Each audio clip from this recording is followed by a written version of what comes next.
बिस्मिल्लाहिर्रहमानिर्रहीम। अस्सलाम वालेकुम डियर स्टूडेंट्स, मैं हूं आपका फिजिक्स टीचर आदिल शहजाद और आप देख रहे हैं अपना पसंदीदा यूट्यूब चैनल फिजिक्स वैली।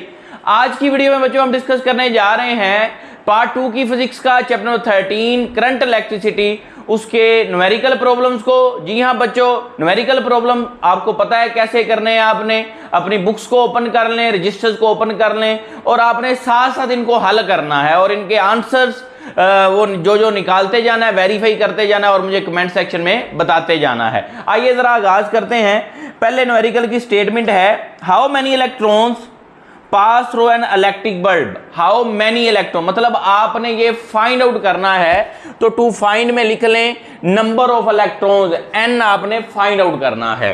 ठीक है जी।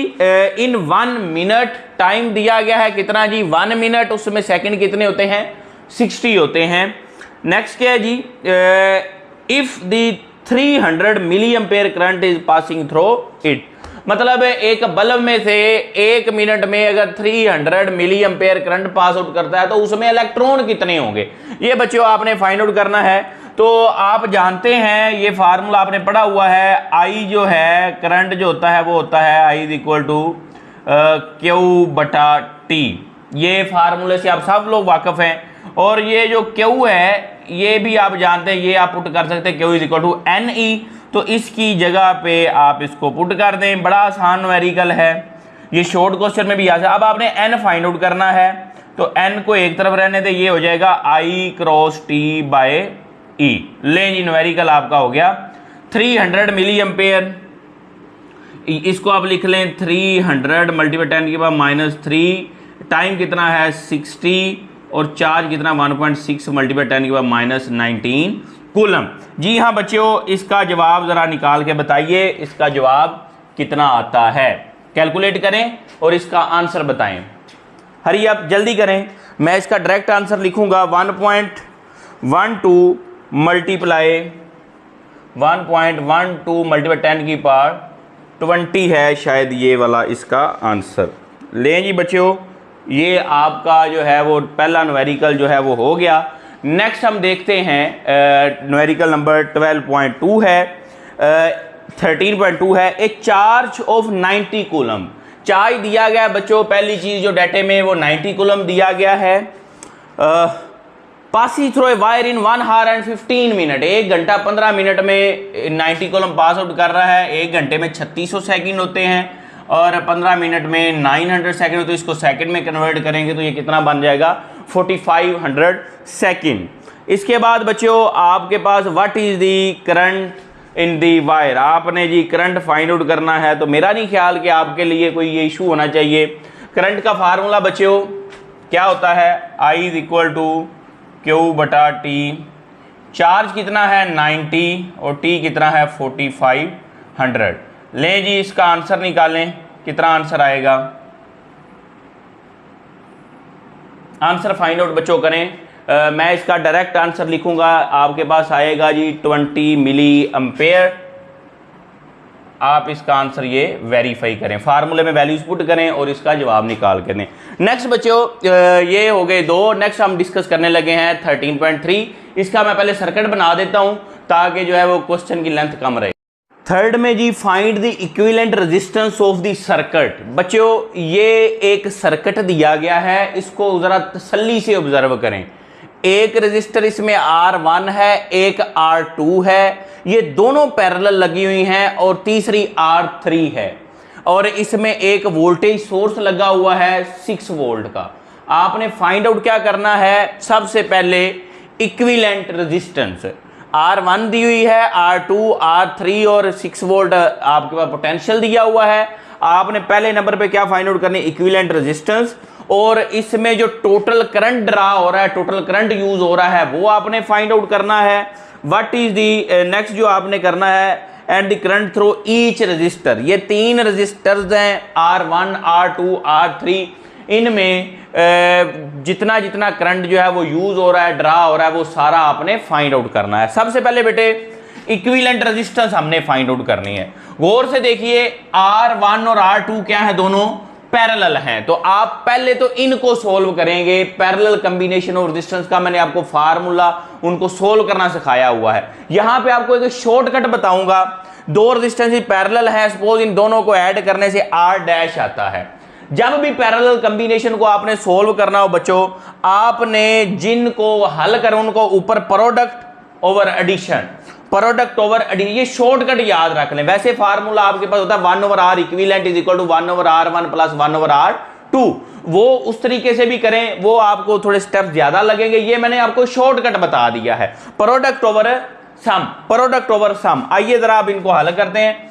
R2 कितनी है जी, 6 है, R1 कितनी है, 6 है, नीचे 6 प्लस 6, तो डियर स्टूडेंट्स ये कितनी आ गई 36/12, ये आ गई 3 ओहम। R डैश कितनी आ गई जी आपके पास 3 ओहम। तो मैंने नीचे वाला जो सर्किट बनाया है ये R डैश मतलब R1 और R2 का ये सम है, और नेक्स्ट क्या है R3। अब बच्चों हमारा टारगेट तो है इक्विवेलेंट रेजिस्टेंस फाइंड आउट करना, तो अब ये दोनों सीरीज कॉम्बिनेशन बन रहा है, तो अब आपने R इक्विवेलेंट फाइंड आउट करनी है, कोई मसला नहीं है। R इक्विवेलेंट में आप इन दोनों को क्या कर दें, ऐड कर दें, R डैश प्लस R3। तो dear students 3 ohm plus 3 ohm, तो R इक्विवेलेंट का आंसर क्या आ गया 6 ओहम। तो यही मैंने नीचे वाला सर्किट आपको ड्रा कर दिया है, ये 6 ओहम हो गया आपके पास इक्विवेलेंट रेजिस्टर, और ये 6 वोल्ट की बैटरी हो गई। बात समझे, पहला टारगेट जो आपने इक्विवेलेंट रेजिस्टेंस फाइंड आउट करनी थी वो कर लिया। पैरेलल थे, इनको सोल्व किया, 3 ओहम आया, इन दोनों को ऐड किया, 6 ओहम आया। अब आपके पास ये एक सिंपल सा सीरीज सर्किट बन गया जिसका आप इजीली करंट फाइंड आउट कर सकते हैं by ohm law. Total current अगर आपने फाइंड आउट बच्चों करना है तो I इक्वल V/R, V कितना है 6, R कितना है 6, तो करंट कितना आ गया 1 एम्पेयर। ले जी आपका मसला हल हो गया, टोटल करंट भी आपने फाइंड आउट कर लिया। ठीक हो गया जी। नेक्स्ट बच्चों आपने फाइंड आउट करना है इन तीनों रजिस्टर्स R1, R2 और R3, इन तीनों के अलोंग आपने क्या फाइंड आउट करना है, करंट फाइंड आउट करना है। अब R1 और R2 है पैरेलल, पैरेलल कॉम्बिनेशन जो होता है बच्चों उसके अलोंग पोटेंशियल जो होता है वो क्या होता है, सेम होता है। तो पहले हम ना पोटेंशियल फाइंड आउट करेंगे, तो इन दोनों पॉइंट्स ओवरऑल पोटेंशियल तो V है, इन दो पॉइंट्स के दरमियान जो पोटेंशियल है उसको V डैश कह लेते हैं, और वो होगा बाय ओमला IR डैश।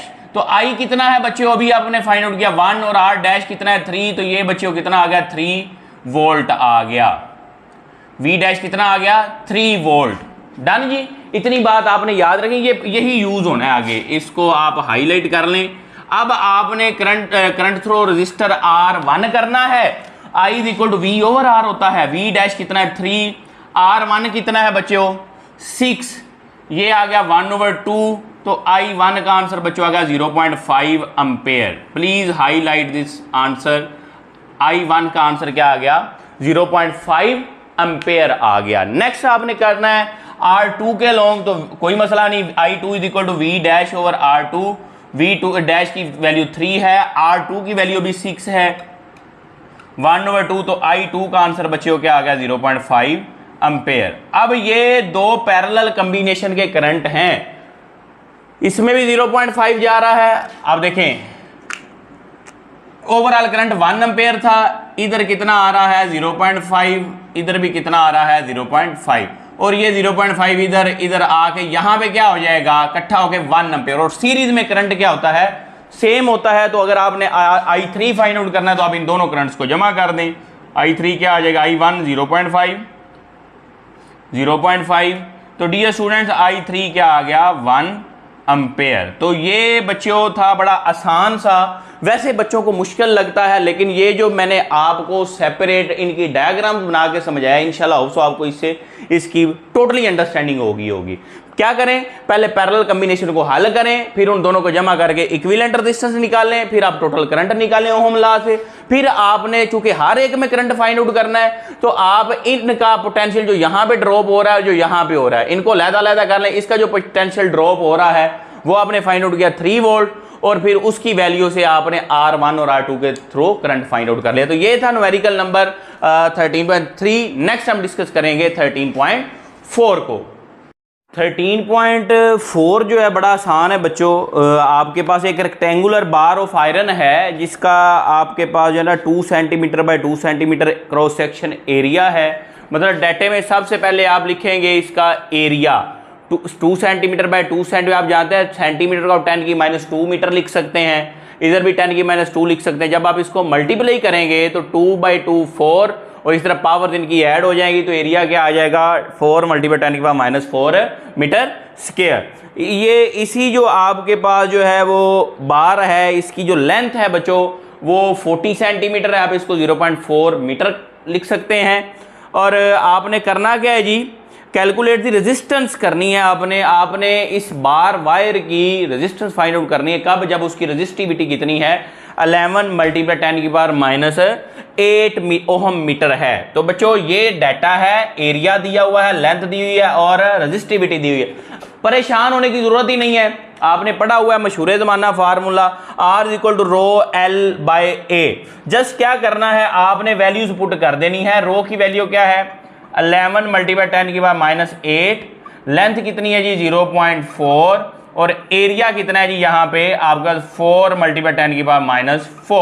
तो डियर स्टूडेंट्स घबराने की जरूरत ही नहीं है, आप इसको कैलकुलेट करें और मुझे वेरीफाई करके बताएं क्या इसका जवाब 1.1 × 10⁻⁴ ओहम ही आता है। तो जी हाँ, ये बच्चों आपके पास था न्यूमेरिकल नंबर 13.4। बड़ा आसान है, शॉर्ट सा है। नेक्स्ट आए आप हम डिस्कस करते हैं न्यूमेरिकल नंबर 13.5। ये भी बड़ा आसान है, बस थोड़ा सा आपने इसके डाटे को जो है ना वो मैनेज करना है। The resistance of an iron wire eight 0 degree centigrade. एक तो पहले तो 0 डिग्री सेंटीग्रेड एक टेम्परेचर दिया गया वो नोट कर लें। एक 0 डिग्री सेंटीग्रेड पे इसको केल्विन में कन्वर्ट करेंगे तो क्या होगी 273 केल्विन। यहाँ पे रेजिस्टेंस कितनी है बच्चों 1 × 10⁻⁴ ओहम। RO मतलब 0 डिग्री सेंटीग्रेड पे इसकी रेजिस्टेंस दी गई है 1 × 10⁻⁴ ओहम। और नेक्स्ट क्या है, what is the resistance at 500 degree centigrade. आपने RT ये फाइंड आउट करनी है कि टेम्परेचर दिया गया है कितना 500 डिग्री सेंटीग्रेड, यहां पे आपने इसकी रेजिस्टेंस फाइंड आउट करनी है। और आपके पास जो टेम्परेचर कोफिशिएंट ऑफ रेजिस्टेंस है वो भी दिया गया है कितना 5.2 × 10⁻³ पर केल्विन। तो बच्चों दो टेम्परेचर हैं आपके पास। यहाँ पे फार्मूला ये वाला आपने यूज करना है RT = R0 × 1 + α∆T। Delta T के लिए दो टेम्परेचर मौजूद हैं RO और TO और T। आप इन दोनों का क्या निकालेंगे डिफरेंस। ये बच्चों आया है केल्विन में 273 केल्विन और ये 500 डिग्री सेंटीग्रेड को केल्विन में कन्वर्ट करते हैं तो कितना आता है 773 केल्विन। तो डेल्टा टी फाइंड आउट करने के लिए अब T - T0 करते हैं तो ये बच्चों कितना आता है 500 केल्विन। आइए अब वैल्यू पुट करते हैं इसकी। R0 कितनी है बच्चों 1 × 10⁻⁴ है 1 प्लस अल्फा कितना है जी, अल्फा की वैल्यू बच्चों दी 5.2 2 × 10⁻³ है और डेल्टा टी बच्चों कितना है मल्टीप्लाई आप करेंगे इसको 500 से। ले जी बच्चों इसको अब आप सिंपलीफाई करें और इसका आंसर निकाल दें। मैं आपको थोड़ा और इसको आसान कर देता हूं 1 × 10⁻⁴ इंटू 1 प्लस 5.2 × 10⁻³ इसको आप लिख लें मल्टीप्लाई 5 × 10⁻²। इस ऐसे करेंगे ना तो ये पावर्स आपकी सिंपलीफाई हो जाएंगी। तो आप इनको बच्चों हल करें क्या आएगी 1 × 10⁻⁴ 1 प्लस 5.2 मल्टीप्लाई बाय 5 × 10⁻⁻1। लें जी अब आगे इसको आपने कैलकुलेट करके ये आंसर वेरीफाई करें कि क्या इसका आंसर इतना ही आता है 3.6 × 10⁻⁴ ओम। मैंने डायरेक्ट इसका आंसर लिख दिया है। तो ये बच्चों है आपका न्यूमेरिकल नंबर 13.5। नेक्स्ट आपके पास फिर सर्किट वाला डायग्राम आ गया न्यूमेरिकल 13.6। पहले मैं सर्किट बना देता हूं फिर हम इसको डिस्कस करते हैं 13.6 को। 2.6 जो है बच्चों आपने कैलकुलेट करना है terminal potential difference of each of the cell in a circuit. Dear students ये सर्किट को ऑब्जर्व करें, इसमें दो सेल लगे हुए हैं, एक का पोटेंशियल E1 है 24 वोल्ट, एक का है E2 6 वोल्ट। इन दोनों की इंटरनल रेजिस्टेंस एक की R1 है 0.10 ओम और एक की है 0.90 ओम। और आपके पास एक सर्किट के दरमियान यहाँ पे रेजिस्टेंस लगी हुई है। आपने दोनों का जो टर्मिनल पोटेंशियल है वो फाइंड आउट करना है। जी हाँ बच्चों, ये डाटा है R1, E1, R2 और E2। टर्मिनल पोटेंशियल बच्चों ये वाला रिलेशन है आपके पास टर्मिनल पोटेंशियल के लिए EMF माइनस IR। सबसे पहले अगर आप इसमें देखें, रेजिस्टेंसेस को देखें, तो ये स्मॉल r1 कैपिटल R और ये बच्चों ना सीरीज कॉम्बिनेशन बन रहा है। तो सबसे पहले आप R इक्विवेलेंट फाइंड आउट करेंगे। R इक्विवेलेंट के लिए इन तीनों रेजिस्टेंसेस को क्या कर दें, ऐड अप कर दें। आइए ज़रा इनका आंसर निकालते हैं। R इक्विवेलेंट आ जाएगी R1 कितनी 0.10 प्लस 8 प्लस 0.90। इन सब को ऐड अप करेंगे बच्चों तो आपके पास आएगा कितना 9 ओहम। अब आपने इसमें नेट EMF या नेट वोल्टेज निकालना है। डियर स्टूडेंट, यहां पे कॉन्सेप्ट जरा ज़हन में रखिएगा। अगर तो दो बैटरीज इस तरह से कनेक्टेड हों कि उनके सेम टर्मिनल आपस में लिंक्ड हों, मतलब पॉजिटिव पॉजिटिव के साथ और नेगेटिव नेगेटिव के साथ, तो उनका जो टोटल EMF आया करेगा या आता है वो आता है उन दोनों के डिफरेंस के बराबर। ठीक है, ये बात आपने याद रखनी है। अगर तो उनके आपको ऑपोजिट टर्मिनल ऐड हो रहे हों या ऑपोजिट टर्मिनल हों, जैसे ये पॉजिटिव है ये नेगेटिव है, फिर यहाँ पे पॉजिटिव है नेगेटिव है, तो अब इस सूरत में क्या होगा, इनका जो टर्मिनल पोटेंशियल या टोटल EMF होता है वो बच्चों आता है इन दोनों के ऐड अप करने से, ये आता है आंसर। ठीक है, तो अब यहाँ पे देखें, आप इसको ऑब्जर्व करें, ये पॉजिटिव है, पॉजिटिव पॉजिटिव के साथ क्या हो रहा है, कनेक्टेड है, सेम टर्मिनल कनेक्टेड है। तो इसलिए आप यहाँ पे इनका जो टोटल EMF निकालेंगे वो क्या निकालेंगे, बड़े में से छोटे को माइनस कर दें। तो डियर स्टूडेंट ये आ जाएगा 24 माइनस 6, तो टोटल EMF बच्चों कितना आ गया 18 वोल्ट्स। ले जी, ये वैल्यू नोट फरमा लें। सही हो गया। अब बच्चों आपका मसला हल हो गया। अब पहले आप यहाँ पे, क्योंकि इस फार्मूले में आपको करंट भी चाहिए, तो करंट आपने निकालना I इज इक्वल टू हो जाएगा E over R, E total R equivalent, E total कितना 18 और R इक्विवेलेंट कितनी आई है 9। तो डियर स्टूडेंट करंट आपके पास आ गया 2 ampere, I is equal to 2 ampere. लें जी, ये भी आपने फाइंड आउट कर लिया। अब आपने टर्मिनल पोटेंशियल फाइंड आउट करना है E1 माइनस IR1 वाला। पहले आपने कहा पहले सोर्स के लिए E1 के लिए VT है और E2 के लिए क्या है VT डैश है। तो आइए E1 की वैल्यू क्या है बच्चों 24 है, I की वैल्यू क्या है करंट की 2 है और R1 की वैल्यू क्या है 0.1 है। ये बच्चों आपके पास इसका आंसर जरा वेरीफाई करके मुझे बताएं कितना आता है। मैं यहां से डायरेक्ट लिखने लगा हूं, इसका आंसर कैलकुलेट करके बताएं कितना आता है। ये बच्चों आएगा 23.8 वोल्ट। ठीक है जी, ये आपके पास आ गया पहले के लिए 24 वाले के लिए। अब आपने दूसरे के लिए निकालना है VT प्राइम वाला, same formula E2 minus IR2। बच्चों ना तवज्जो फरमाइएगा, आप अगर इस सर्किट को देखें तो इसका है 24 और इसका है 6, ये बड़ी वैल्यू और ये छोटी वैल्यू है। अब ये वाली बैटरी पोटेंशियल सप्लाई नहीं कर रही, बेसिकली ऐसे समझें कि ये वाली बैटरी चार्ज हो रही है, और जो चार्ज हो रही होती है ना उसके लिए करंट को आप यहां पे याद रखना है, वैल्यू पुट किया करेंगे माइनस की, E2 minus into minus IR2, बल्कि इनकी ना वैल्यूज यहां पे पुट करें, जगह कम है। E2 की वैल्यू क्या है 6 माइनस इंटू माइनस I की वैल्यू क्या है 2, यहां पे करंट को आप बच्चों माइनस का पुट करेंगे 0.9। बात समझे, ये किस लिए, क्योंकि ये बैटरी चार्जिंग कंडीशन में है। जब चार्ज हो रही होगी तो साइन आप क्या लगाएंगे करंट के लिए माइनस लगाएंगे। तो बच्चों इसका जवाब लिखिए, ये जवाब आपके पास आ जाएगा 7.8 वोल्ट। क्या आ जाएगा 7.8 वोल्ट। ये न्यूमेरिकल है 6। ये बड़ा अहम पॉइंट है यहाँ पे, मैं फिर दोबारा आपको बता दूं कि आपके पास यहाँ पे ये ऐसा केस आ गया जिसमें टर्मिनल पोटेंशियल EMF से बढ़ गया है, और वो कब होगा, अमूमन आपने पढ़ा हुआ है यहाँ पे रफ में आपको बता देता हूं कि ईएमएफ हमेशा टर्मिनल पोटेंशियल से ग्रेटर होता है।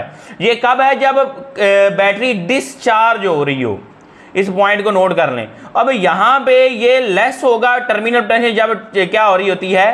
बैटरी चार्ज हो रही होती है। ये बड़ा इंपॉर्टेंट कॉन्सेप्ट है, इसको तवज्जो फरमा लीजिएगा जो इस न्यूमेरिकल में यूज हुआ है। नेक्स्ट हम बच्चों सीखते हैं न्यूमेरिकल नंबर 13.7। 13.7 में बच्चों आपने करंट फाइंड आउट करना है हर रजिस्टर के थ्रू। इस सर्किट को ऑब्जर्व करें। एक ईएमएफ सोर्स लगा हुआ है, ये 9 वोल्ट का, एक लगा हुआ है 6 वोल्ट का। दो रजिस्टेंसेज हैं, एक 18 ओम की है और एक 12 ओम की। अब यहाँ पे आपको नज़र आ रहा है कि इसके लूप्स दो बन रहे हैं, तो किरचॉफ के लॉज आपने अप्लाई करने हैं और इसको हल करना है। डियर स्टूडेंट्स, 9 वोल्ट वाली बैटरी बड़ी है एज कम्पेयर टू 6 वोल्ट वाली, तो इसी के लिहाज से हम क्या कर लेते हैं? करंट को डायरेक्शन दे देते हैं। ये लूप 1 है आपके पास और ये क्या है? लूप 2 है। आपने क्या करना है? पहले नंबर पे अप्लाई कर दें KVL at loop 1। Dear students, आपने इसके ऊपर KVL अप्लाई करना है, तो ये डायरेक्शन आपने करंट की ली है। लो से हाई टर्मिनल की तरफ आ रहे हैं, तो आपके पास ये इसका साइन क्या लेंगे आप? पॉजिटिव। फिर यहां से होते हुए आप इस रजिस्टर R1 से करंट पास आउट कर रहा है। अब देखें जरा, इसमें R1 में I1 अपवर्ड जा रहा है, तो ये इसमें दूसरे लूप का भी करंट है I2, तो दो करंट इसमें से फ्लो कर रहे हैं। रजिस्टर है तो साइन क्या आना है? नेगेटिव, और करंट क्या आ जाएगा? I1 minus I2 into R1 is equal to 0। Values put कर लें। E1 की वैल्यू क्या है? 9 minus into I1 minus I2। R2 की वैल्यू, R1 की वैल्यू क्या है? 18 इज इक्वल टू 0। सही है जी। अब बच्चों आप एक काम करें, ये वाला 9 उठा के उधर ले जाएं, minus into I1 minus I2 into 18 is equal to 9 minus का, और ये 18 इधर जाके डिवाइड कर दें। I1 माइनस I2 इंटू ऐसे क्या? Minus 9 by 18। ये बच्चों बच गया 1/2। ये माइनस से माइनस आपने कैंसिल कर देना है, अभी लगा रहने दें, बल्कि I1 minus I2 is equal to minus का 0.5, माइनस से माइनस गयो, इक्वेशन आ गई आपको I1 minus I2 is equal to 0.5। इसको इक्वेशन नंबर 1 का नाम दे दें। सही है जी, बड़ा आसान है, कोई मुश्किल काम नहीं है। अब इसी तरह से आपने अप्लाई करना है, अप्लाई KVL एट लूप 2, दूसरे लूप पे अप्लाई करें। अब यहां से शुरू करते हैं बच्चों। करंट की डायरेक्शन को यहां से आप लेते हैं, ये भी बच्चों लो से हाई की तरफ अगर आप लेके जाएंगे तो E2 के साथ साइन पॉजिटिव। फिर आप नीचे को आ रहे हैं, I2 नीचे आ रहा है, I1 अपवर्ड जा रहा है, तो माइनस का साइन यहाँ पे आएगा, रजिस्टर है तो I2 minus I1 into R1। फिर डियर स्टूडेंट करंट की डायरेक्शन ये हो गई, minus I2 R2 is equal to 0। सही है। वैल्यूज पुट कीजिए जरा। E2 की वैल्यू क्या है? 6 है, minus I2 minus I1, R1 की वैल्यू 18 है, माइनस I2 R2 की वैल्यू क्या है? 12 है, इज इक्वल टू 0। बच्चों परेशान नहीं होना, ये 6 उधर जाके माइनस का कर दें, ये हो जाएगा minus 18 into I2 minus I1 minus 12 I2 is equal to minus का 6। मतलब ये 18 यहाँ से मैंने शुरू में लिख दिया है, ये माइनस 18 है, ये माइनस 12 है और इधर माइनस 6 है। अगर मैं यहाँ से पूरे फैक्टर दे माइनस 6 कॉमन ले लूँ, टेक माइनस 6 कॉमन, तो बच्चों यहाँ पे क्या बचेगा? 3 इंटू I2 माइनस I1, और ये माइनस चूँकि कॉमन हो गया तो plus 2 I2 is equal to minus 6। बच्चों परेशान नहीं होना, माइनस 6 से माइनस 6 कैंसल, आपके पास इधर बचा कितना जी? ये बच्चों सॉरी, यहाँ पे जब आप इनको कैंसल आउट करते हैं तो ये आपके पास आया 3I2 minus 3I1 plus 2I2 is equal to 1। ये मल्टीप्लाई करें, ये क्या होगा 3i2 minus 3i1 plus 2i2 is equal to 1। गौर से ज़रा समझिएगा, इक्वेशन है, मैथ की हो रही है यहाँ पे। ये 3i2 है, ये 2i2 है, ये बच्चों क्या हो गया 5i2 minus 3i1 is equal to 1। इसको आप नाम दे दें इक्वेशन नंबर 2 का। ठीक है जी, इक्वेशन नंबर 1 आई थी i1 minus i2 is equal to 0.5। Equation number 2 क्या आ गई 5i2 minus 3i1 is equal to. अब ना हमने i1 और i2 की वैल्यूज बेसिकली फाइंड आउट करनी है, तो उसी सिलसिले की कड़ी है। हम इस इक्वेशन 1 को हम मल्टीप्लाई करते हैं, मल्टीप्लाई इक्वेशन 1 बाय 3। हम इसको 3 से मल्टीप्लाई करने जा रहे हैं बच्चों, क्या हो जाएगी 3i1 माइनस 3i2 0.5 को मल्टीप्लाई करेंगे तो 1.5। इसको इक्वेशन नंबर 3 का नाम दे दें।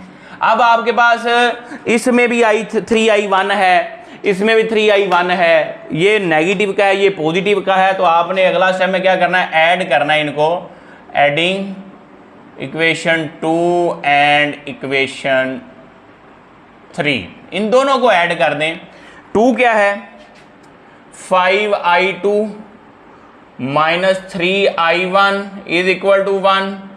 ये क्या है 3i1 minus 3i2 is equal to 1.5। बच्चों ये इससे कैंसल, ये प्लस की है, ये माइनस की है, ये 5 में 3 है, 3i2 इज इक्वल टू 1 और ये ऐड होगा 2.5। आपको i2 की वैल्यू चाहिए, सॉरी ये 2 आता है, 5 में से 3 के 2, 2.5 डिवाइडेड बाय 2 करेंगे तो इसका जवाब बच्चों आ जाएगा i2 आ गया 1.25 एम्पेयर। लें जी, होप सो आपको इसकी समझ आई होगी। मैथ है, थोड़ा सा टाइम ज़रूर लगा है, लेकिन आपको होप सो इसकी अंडरस्टैंडिंग होगी। अब इसके बाद बच्चों आपने फाइंड आउट करना है i1। ये फार्मूला आपके पास पड़ा हुआ है इक्वेशन 1, यूजिंग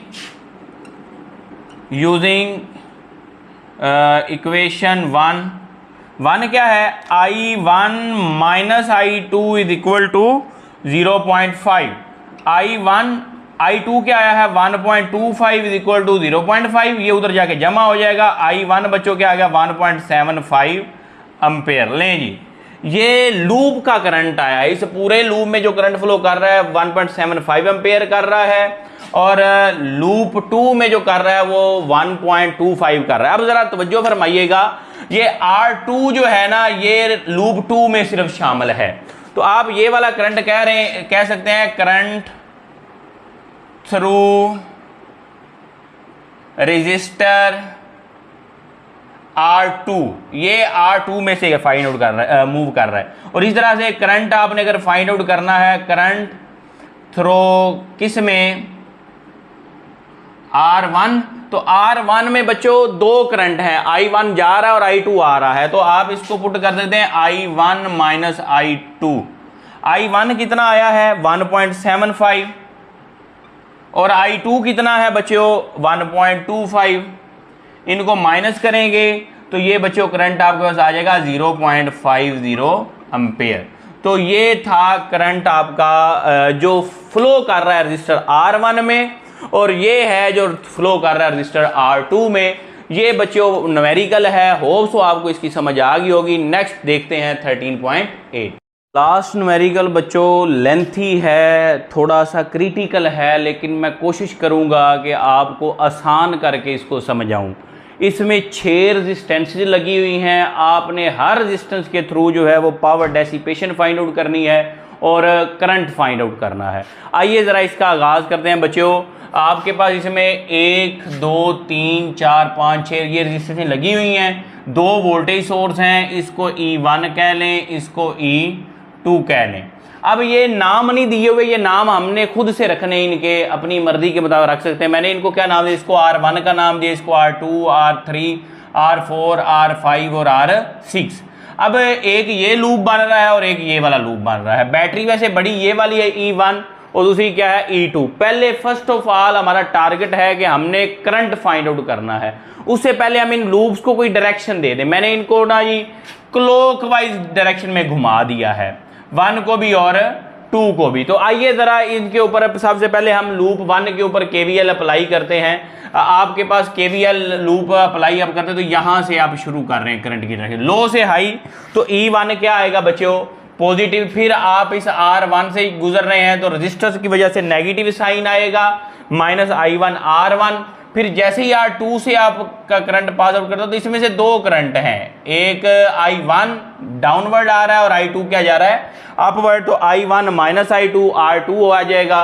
फिर लास्ट रेजिस्टेंस इसमें R3 में से I1 R3। अब बच्चों आप इसमें वैल्यूज पुट कर दें। E1 की वैल्यू क्या है 6 माइनस I1, R1 की वैल्यू क्या है 1, लिखने की जरूरत ही नहीं है, minus into I1 minus I2। R2 की वैल्यू बच्चों क्या है 2 है और माइनस R3 की क्या है 1 है, तो मैं इसको I1 ही रहने दूंगा। अब यहाँ पे 6 को आप दूसरी तरफ ले जाइएगा, माइनस का हो जाएगा, माइनस I1, ये माइनस I1 और माइनस में ये क्या हो जाएगा प्लस I2, और ये माइनस I1 ये 2 इसके साथ मल्टीप्लाई होगा, यहाँ पे माइनस 2I1 प्लस 2I2 और ये minus I2 I1 is equal to minus का 6 हो गया।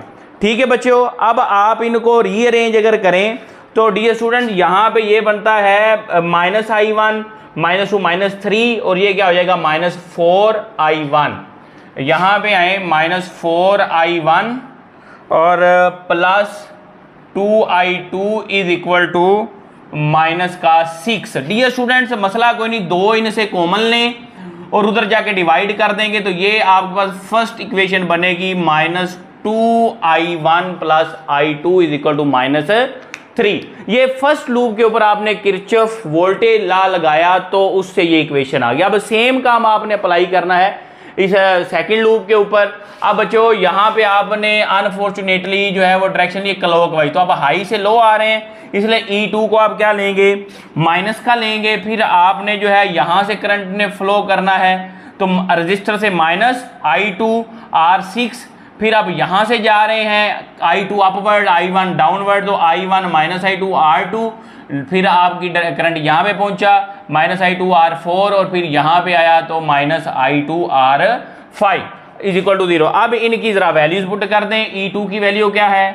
10 है, R6 की वैल्यू बच्चों क्या है 1 है, तो आप यहाँ पे I2 ही रहने दें, minus I2 minus I1। R2 की वैल्यू बच्चों क्या है 2 है, यहाँ पे 2 आ गया, माइनस I2। R4 की वैल्यू 1 है तो ये I2 ही आ गया। R5 की वैल्यू क्या है 2 है तो ये minus 2I2 is equal to 0 आ गया। बात समझे बच्चों। अब ये माइनस का 10 उधर जाके क्या हो जाएगा पॉजिटिव। पहले तो मैं इसे इधर लिख लेता हूं, इधर क्या बचा माइनस I2, ये अंदर मल्टीप्लाई का माइनस 2I2, ये माइनस माइनस यहाँ पे माइनस का ही आएगा, ये माइनस माइनस क्या हो जाएगा plus 2I1 minus I2 minus 2I2 ले जी। अब आप देखें इसको आपने सिंप्लीफाई करना है, ये एक है माइनस का, ये 2 3 हो गए, यहाँ पे 4, यहाँ पे 5 और 6, माइनस 6I2 और यहाँ पे plus I2 I1 is equal to 10, और यही इक्वेशन आपके पास 2 है जो मैंने यहाँ पे नीचे मेंशन की थी, डायरेक्ट जवाब जो लिखा था। सही हो गया। अब आपके पास ये 2 इक्वेशंस आ गई हैं, एक लूप 1 की आई है एक 2 की। ये माइनस का 2I1 है, ये प्लस का है, तो आप इजीली इनको खत्म कर सकते हैं just by adding equation 1 and 2। आप इनको बच्चों ऐड अप करेंगे तो ये इससे कैंसिल हो जाएगा, यहाँ पे बचेगा माइनस 5I2 और यहाँ पे क्या बचेगा 7, और ये 5 इधर आके डिवाइड होगा तो ये माइनस का करंट आ गया है। इसका मतलब ये है कि करंट की डायरेक्शन जो है वो एंटी क्लॉकवाइज है। क्या है एंटी क्लॉकवाइज, और हमने क्लॉकवाइज ली है। I2 की डायरेक्शन बेसिकली ऑफिशियली क्या है एंटी क्लॉकवाइज है, हमने क्या ली है क्लॉकवाइज ली है, इसीलिए ये क्या है, वैसे इसकी आंसर क्या है 1.4 एम्पेयर है, डायरेक्शन की वजह से इसके साथ माइनस का आया है। अब मसला कोई नहीं, इन दोनों में से 2 में या 1 में किसी भी इक्वेशन में आप 1.4 पुट कर दें तो आपके पास I1 की वैल्यू, मैंने इसको इक्वेशन नंबर 1 में पुट किया माइनस 2I1 और यहाँ पे I2 की जगह पे minus 1.4 is equal to minus 3। ये बच्चों इधर आके जमा होगा तो ये क्या बचेगा आपके पास, यहाँ पे बचेगा 1.6 सॉरी बचेगा ये 1.6 बचेगा और ये डिवाइडेड बाय 2 होगा, ये माइनस वाला इधर के डिवाइड, ये आंसर आ जाएगा 0.8 एम्पेयर। मतलब यहां पे जो I1 है वो 0.8 एम्पेयर है और I2 कितना है बच्चों, वो 1.4 एम्पेयर है। मतलब दोनों करंट्स आपने फाइंड आउट कर लिए। R1 और R3 में आप जानते हैं सिर्फ और सिर्फ करंट कौन सा फ्लो कर रहा है, I1। मैंने यहां पे जो आगे पावर डेसिपेशन निकालनी है ना, उसके लिए ये 3 कैटेगरीज बना दी हैं कि डिफरेंट रेजिस्टर में कितना कितना करंट फ्लो कर रहा है। आप इसमें देख सकते हैं R1 और R3 इन दोनों में करंट सेम है, जो कि क्या है, I1 है। कितना है, 0.8 एम्पेयर। इसी तरह R4, R5 और R6 में सिर्फ करंट कौन सा है, I2 है। और जबकि R2 जो है ये वो वाहिद रजिस्टर है जिसमें I1 भी है और I2 भी है, और इसका हम करंट निकाल लेते हैं I1 माइनस I2 करके।